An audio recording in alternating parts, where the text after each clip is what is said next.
probation officer, and things that I learned. You learn from the people that you work with, you know. And there was a guy, I call him David. He was about my age. He had similar interests to me. He had a similar way of talking as me, and in many ways we were alike. But there was one difference. I was white and he was black. The first time I met him was on the Isle of Wight, in a prison on the Isle of Wight. And I don't think the prison authorities would admit to this nowadays, but in those days people were sent to the Isle of Wight as a sort of punishment. Prisoners who were a bit awkward were sent there, and it was, to get to the Isle of Wight, it was quite difficult for families to visit. And the prison regime where he was, nothing really happened. The prisoners were kind of pretty much bored out of their minds. So when I went to visit him, he took a long time to come, and he was deliberately awkward, and you know, I had to wait for a very long time for him to come. And I'd come a long way to see him, and I was a bit disappointed, and he was a bit awkward. Didn't want to talk to me. Why are you asking me questions like that? Later, when I saw him back at my own office, I said, what was all that about, you know? And he said, well, you know, we were so bored at that prison that we used to just be deliberately awkward, you know? And it was our way of rebelling. And he said, you know, you probably don't realise what it's like to be black. And I said, well, okay, tell me about it. You know, tell me about some of the things you've been through. And he said, well, are you sure you want to hear about it? And I said, yeah, go on, you know. So, and David told me all these stories. David's not his real name, but David was a lovely lad as a youngster, okay? And when he grew up, he loved music, you know, Motown, reggae, the Beatles, all that kind of era. He was really an expert about music. And in his sort of mid to late teens, he saw an advert in the paper, assistant required in a local music shop, which was wonderful. And you had all these LPs there. Anyway, phoned up, and he had a lovely chat with the owner of the shop, the guy, and they were talking about music, and the guy said, I can't wait to meet you for the interview. It's obvious you know a lot about music, he told David. I shall really look forward to interviewing you. Can you come down tomorrow? I think you're just the sort of person I need at my shop. Anyway, David goes along, goes to the shop, and the guy says, I'm sorry, you can't work here, you're black. And in fact, he swore at him. He said, you know, go away with the F word, you know, and don't come back. Terrible, isn't it? And that's actually unlawful these days. So that's David's story. So I've got lots of little stories, just examples. But David said to me, how would you feel? And I guess I'd feel hurt, angry. I mean, how would you feel if you went along to a job interview and somebody said, no, we don't want you, you're white. Don't want white people in our shop. Or black or what have you. So he said that's just a start. You know, that's just the start of some of the stuff I went through. But how disappointing, you know? And I guess my views that are in the shop owner is the real loser here. You know, what a stupid attitude. Okay, next story was I was working in a quite a busy town in the home counties. You know, imagine a home counties town. It was quite busy. Quite a small black population. And I had this guy, he was, in his early 20s? And he'd been in trouble, but he was really making a big effort to stay out of trouble. And he came in and he said, do you know what? The police keep coming to my house and saying, you've done this crime. Where were you? What have you done? So every time a crime was committed by a black person in this town, the police would come and give him a knock and pull him in and start questioning him. And he said, they hate me, the police, they got it in for me. And I said, no. I said, do you know what it is? Their intelligence, the police intelligence, is not very good. And they're not being very sophisticated here. I mean, a lot of these crimes are not the sort of crimes that you've ever committed. They're not your sort of crimes. And they're just pulling you in because you're black. And when a black person is committing a crime in our area, they're presuming it's you. So, and you mustn't get angry, just see them. When you look at the police, just think, I'm better than you, I'm more intelligent than you, and you're going to prove them wrong, okay? So we had to devise an action plan. So what we did was I got him to draw up a diary, and he used to have to keep a diary of all his activities every day, what he used to do, where he was, at what time, and who with, as proof, you see? So that next time they came and knocked, he'd say, and I had to rehearse with him how to react. So he couldn't run away. In America, these guys have been running away and they've been shot at.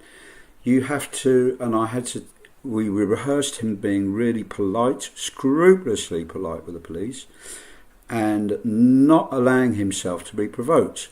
Now, not saying that the police provoked him, but some police actually perhaps do provoke people. Push them on the shoulder like that. We know it's you.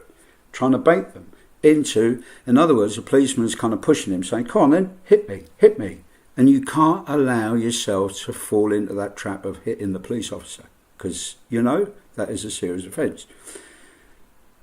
So, he had to learn to be assertive and calm, and show him his diary of his activities. The other thing was, really, what I was keen for him to do, and all people to do, is one way of combating discrimination actually is to get an education and to become really good at something, okay? So I was really keen for him to do evening classes or do something that he loved doing and getting a qualification in it. And even the police get to know, go, oh, Peter, this black guy who we normally assume is always doing the crimes. Well, hang on a minute. The guy who did the crime is much smaller than Peter. And also Peter's now going to college. He's studying. He's doing the productive stuff. I'm pretty sure it can't be him. Okay? But poor guy, he was being, they were on him all the time. And to deal with that, we had to get him doing a diary. Can you imagine? A diary. But he actually later said, just that thought, he initially thought they had it in for him. And he was really grateful to me. He said, I was so grateful to you for helping me overcome that feeling of they had it in for me. And I realised that you were right, that they didn't have much to go on, really.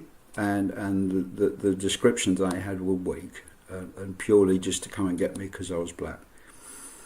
Later, the police in our area, what they did for prolific offenders was they encouraged people to wear GPS trackers. They're a bit like a watch. And the police could track where people were 100% of the time, providing that the tracker was fully charged up. And for somebody like Peter, this was ideal because he would be ruled out of crime.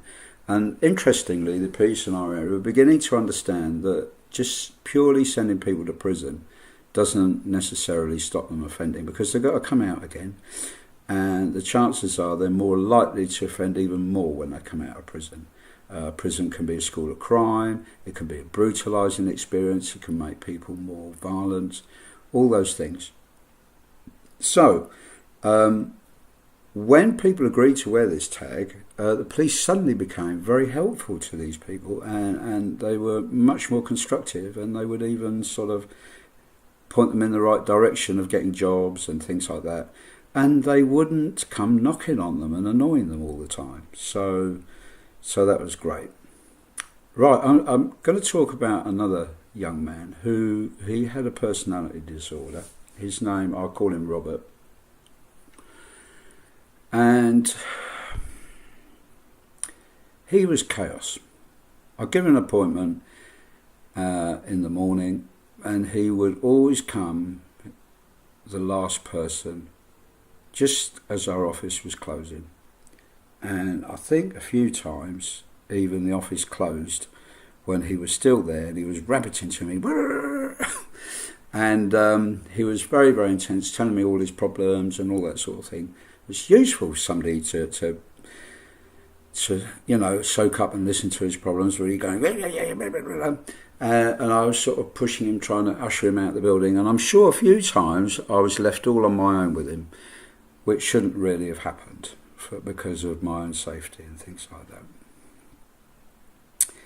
And Robert had a very serious matter outstanding at court. It was the GBH matter, because he was quite young. He hadn't been remanded in custody, and he was absolute chaos. He'd forget all his appointments, his court hearings and all that sort of thing. And he'd forget to go to court, which meant that the court would issue a warrant for his arrest, and the police would go around his flat. And they used to go early in the morning, and he wasn't the best mannered person in the mornings, and he used to be a bit upset by the police coming into his flat, and he would sort of be shouting at them and things. And when they did it the second time, he pulled a knife out of his kitchen drawer and was going, "Keep away, you, what are you doing in here?" and all that. So next time he forgot his court hearing, the police went mob-handed. They went with 3 riot vans. The police all dressed up with armour, helmets, truncheons, all this body armour stuff, tear gas, all that kind of thing. And they go early in the morning, crash into his flat to arrest him, you see, to take him to court. So he came in to me and said, "Oh, Bernie, I forgot to go to court again. And police going to come round with, their riot mob to come and get me." And I said, "Okay." So I phoned the police and I said, "Look, would you like me to bring him down?" Here he is. I don't need body armour and all that to deal with him. I'm here on my own with him, and I can bring him down the police station, or even better still, he can come in and surrender himself to you right now. How about we do that? And perhaps, in future, send a policewoman around by appointment, or put a little note in his door saying, you twit, come and hand yourself in, rather than going to the expense of turning up with 3, 12 guys, fully suited, body armour, tear gas. So that was the kind of guy. And I used to like telling this story to the courts, magistrates, say, well, you kind of think, probation officers are soft and namby-tamby types, but we're dealing with the same people as the police are, but we're going about it a different way. So what we did with Robert was, again, we did the bit about being assertive, not reacting violently, and we tried to get him to take more control of his life. So we equipped him with a sort of work planner diary type thing, a chart on the wall of what he had to do each day, and he had to cross it off, and to bring a bit more structure to his life. I remember talking about him to a psychologist, and she said, it's typical of people with personality disorders.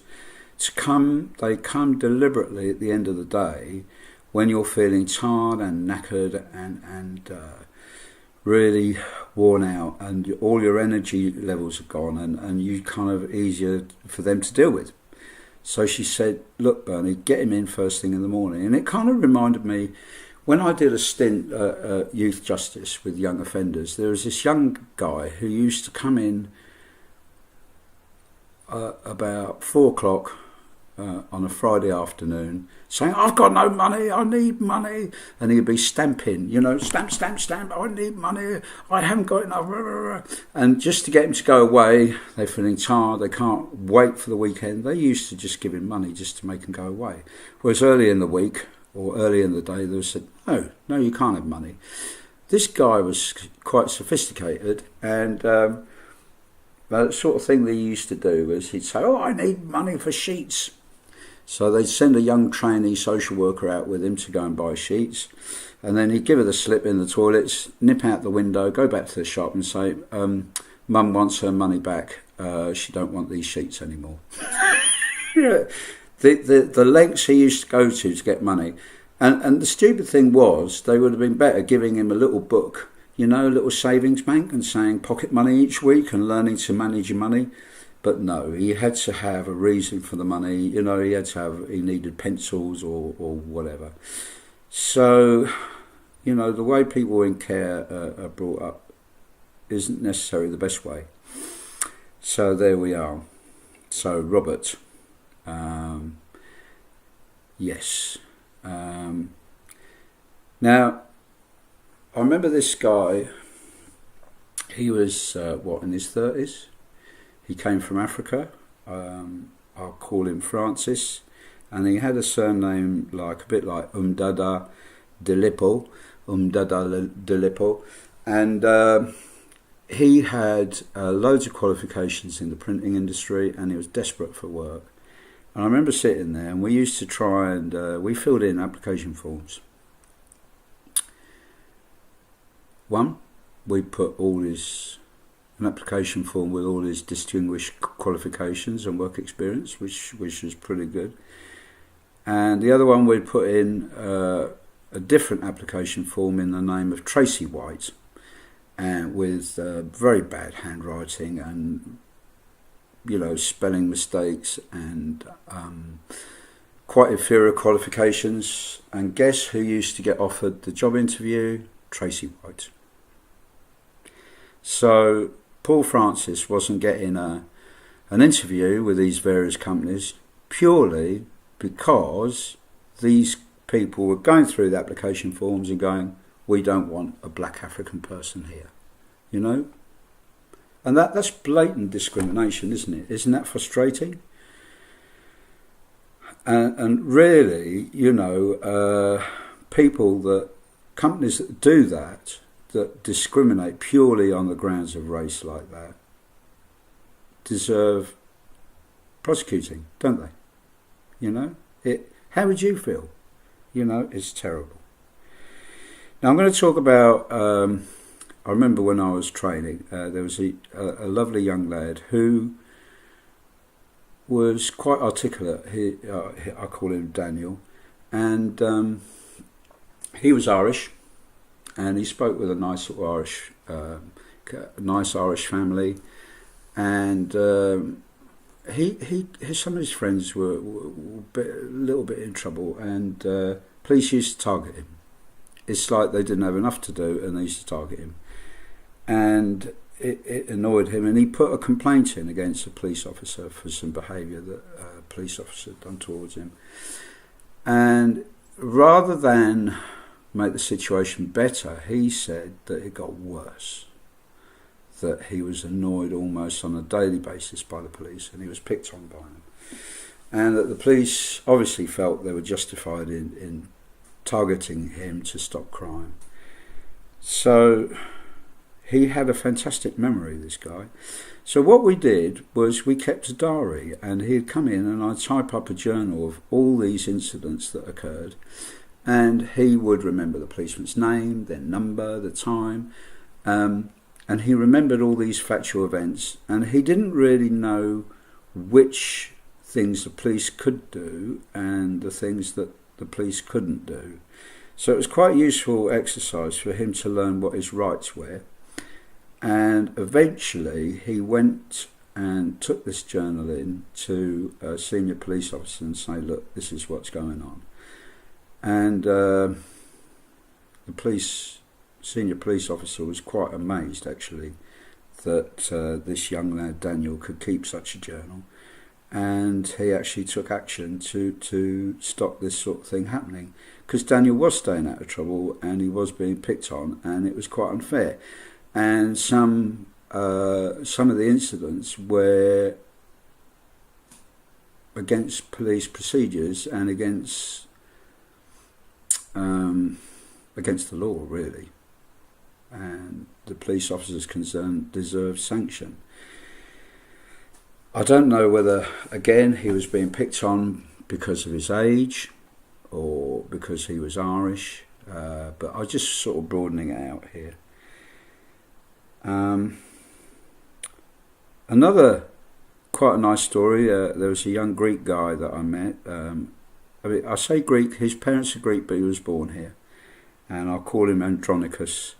And his schooling was awful, and he was in trouble at school straight away. And I don't think he went to school much at all. And he had an awful lot of contact with the police. But what was amazing about him was he knew his rights. He knew when the police were wrong, and he used to tell them. He was what you call a barrack room lawyer, and he knew all the codes of practice that the police have to follow. He knew his rights. He knew the law. He was amazing, Andronicus. But academically, he was terrible. So anyway, eventually I persuaded him, look, he said, oh, I'd love to learn. I mean, what could you do? I remember saying to him, what would you love to do, if I had a magic wand? He said, oh, I'd love to be a lawyer or civil rights or helping people with their rights. And even, his solicitors knew him quite well. He'd be telling the solicitors what to do. So, anyway, I said, he said, I'd love to go to university. And I kind of humoured him. I said, okay. All you need to do is what they call an access course at college. So he brought in the application forms, helped him fill them in, and he successfully applied for the access course at college. And he had to do, it was like a broad range of subjects, before you could home in on the law. And if you passed this access course, then it could give you access into university. Anyway, I said, look, bring your assignment in, your first essay. Let's see if I can help you, help you with your essay writing. And, I used to struggle with writing and essays. Anyway, I brought it in. And do you know what? It was amazing. I looked at it and it was brilliant. I said, did you write this? He said, yeah. Did you copy it out of a book or something? He went, no, I wrote this. I said, bloody hell, this is better than what I can write.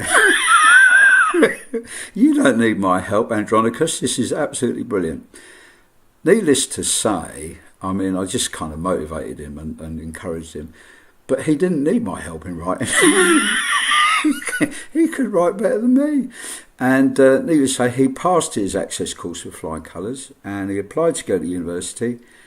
And there you are, this guy who was a young tearaway in loads of crime. He got to do a degree course in law. And, for a probation officer, it's a lovely achievement, because that guy didn't have a single O-level to his name or GCSE. He didn't even have a GCSE or anything. And, and I don't think he barely went to school, and yet he was bright, and he could write. So I don't know what went wrong at school. Obviously, it was an absolute disaster, and he mixed with all the wrong uns. And his solicitors were really quite chuffed, and they gave him work experience, and he went to court. He said, we don't want him here. And they complained about him, and the solicitors had to agree that they wouldn't take him to the local magistrates' court because they thought it might be an interference or I don't know why. But anyway, the solicitors were really kind, and they helped him, and they used to take him on work experience to other courts than our local magistrate court. But that was a nice story. So there you go. A way of dealing with discrimination, I feel, is to get qualifications, actually, and better yourself, and not to fall into the trap of being provoked or falling into stereotypes, and this racism is still alive today. I met this guy on a plane. He's quite big in the music industry, and he gets bands from all over the world touring in the UK, and he got this black African band, and he thought, right, I shall get some black drivers to take these guys around. So he got these Jamaican guys to take these black African guys, and he had these beautiful Mercedes vans and minibuses that they went around Britain doing all their gigs and different halls and concert halls and things like that. Guess what? Police kept pulling them over because the drivers were black, and they said, how come you're a black guy driving such a beautiful vehicle? And I remember this black guy, I think he's of Nigerian descent, and he was a crime solicitor, and he had liked to show off his success, and he had a lovely BMW and gold bits and things like that, and I think even he used to get pulled over, him, and he was a very, very successful solicitor. And it's fact that if you're black, you're more likely to be stopped and searched. If you're black, the chances are you will be discriminated against, and it's sad. And it's even happening today, and I do this courier round, and it's quite nice because I've got to know quite a lot of the people in the local area. And there's this young French woman married to a young British guy, and she's just had a baby, and it's a very special time when you're having a baby, and you're very tricky emotional time, and you having just had a baby, you feel quite emotional and quite vulnerable, and this special time was shattered by somebody locally saying, why don't you F off back to your own country, when this person heard her speaking French to her daughter. And it's not very nice, is it? It's horrible, isn't that horrible? And she was so upset that she was thinking of moving out of our town and going back to live in London over it, not feeling welcome in our area, and I think it's shocking. And recently I met a black guy who is transitioning.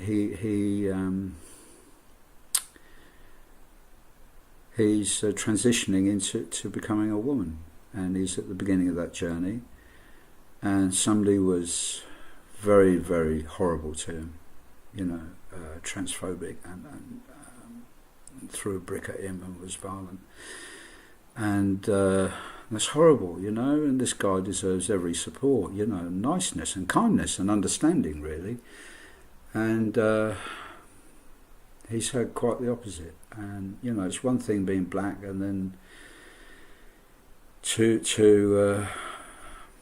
be a trans person, it is another as well, and he had this brick thrown at him and abuse, and he was crying, and and the police came, and they were really supportive to him, which was nice. And they said to him something like, you be proud of yourself, go and put your shortest miniskirt off and get out there again, don't you get put down by them, you're going to achieve what you want to do. And I thought that was lovely, and very positive, and his doctors have been very supportive of him, and he's getting counselling, and but he's gone through a really bad time, family have cast him off, won't speak to him anymore. Some people have been rude and abusive and horrible to him, and or her, I should say, to her. Anyway, I'm going to end on that note. I hope you found this interesting. I hope you found it informative, and thank you so much for listening. I was going to start with a little joke. The poor black people in America put up with such a lot of rubbish and things like that. And some of the white supremacists regard black people as being not very bright, and as being dumb, and as being morons and things like that. And I was quite amused to see this picture of this guy. I don't know if you can see, and he's trying to say, "Get a brain, morons," but actually, it would appear that he's looking for Brian morons. Anyway.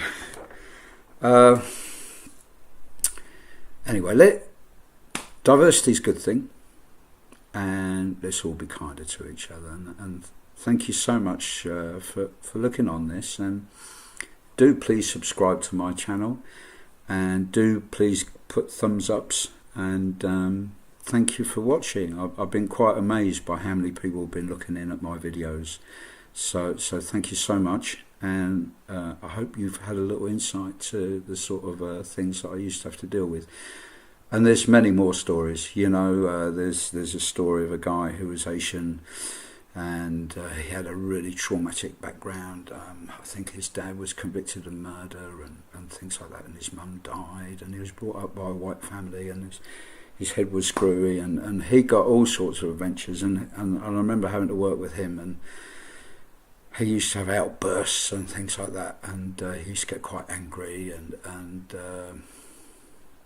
poor chap, I remember some adventures with him, and I remember understanding how he felt, and he used to react quite badly, and we had to turn that badness into that energy into more positive ways of reacting. So, for example, if somebody was horrible down at the dole office, he'd react really badly, and he smashed their window.